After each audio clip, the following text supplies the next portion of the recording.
Perimeter alarms for critical infrastructure.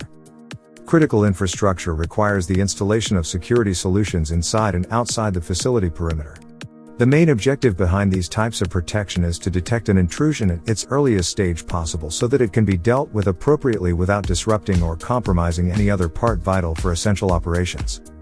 Advantages of perimeter alarm systems in the protection of critical infrastructure include access control, asset protection, threat deterrence, early warning, security mobilization.